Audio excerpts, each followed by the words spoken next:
Sony has a new camera in development, and it's already got the entire creator community talking before a single official spec has been confirmed.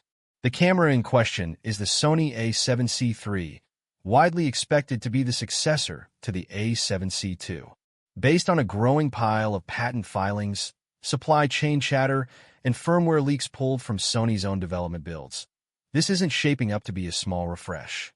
It looks like a genuine generational leap, the kind of update that changes what a compact full-frame camera is capable of. But there's a catch, and it's a big one. The single biggest obstacle standing between Sony and a finished product isn't the sensor, the processor, or the autofocus system. It's heat. Managing the amount of heat this camera is expected to generate inside a body this small may be the reason we don't see it on shelves for a while yet. To understand why, you have to start with the supply chain rumors, because that's where the most consistent and repeated information is coming from. Multiple reports point to Sony testing a brand new image sensor for this camera, likely sitting somewhere in the 33 to 36 megapixel range, built on a backside illuminated design. On its own, that resolution bump would be a nice but unremarkable update. The real story isn't the megapixel count at all. It's what's happening underneath the surface of the sensor. Leaks suggest Sony is using a stacked, or at minimum a partially stacked, sensor design with built-in drum memory attached directly to the chip. That detail matters more than almost anything else in this rumor cycle, because it's the difference between an incremental camera and a genuinely transformative one. For years, stacked sensors have been reserved almost exclusively for Sony's most expensive professional bodies, because the manufacturing process was difficult and expensive, and yields were inconsistent. That appears to be changing.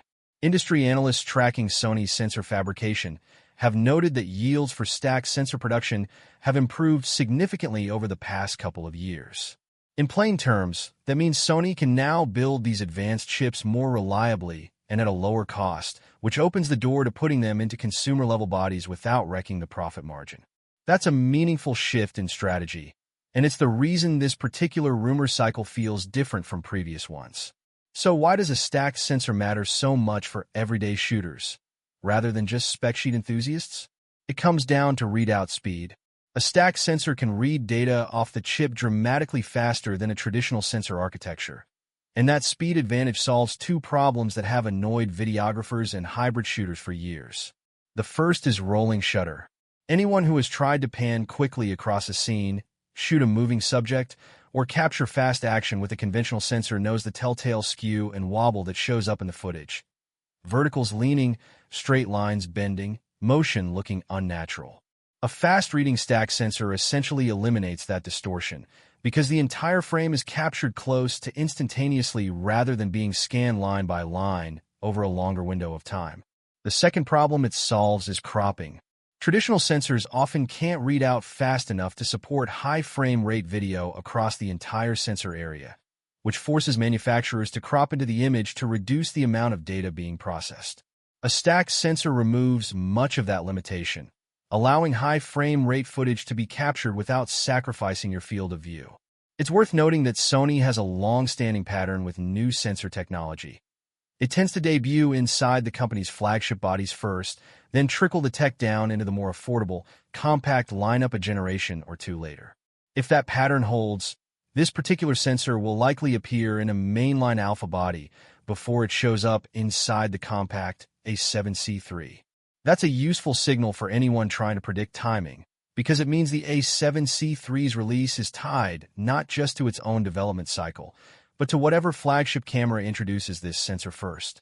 Handling all of that extra sensor data requires serious processing power, and that's where the next piece of the rumor puzzle comes in.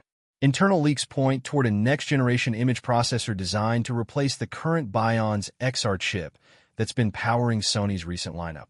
On paper, more processing power is an unambiguous win. Faster autofocus calculations, better in-camera video processing, more headroom for computational features. In practice, cramming a significantly more powerful processor into a body as small as the A7C series creates a genuine physical engineering problem. And this is where the heat issue takes center stage. The compact body design that makes the A7C line so appealing in the first place, small, light,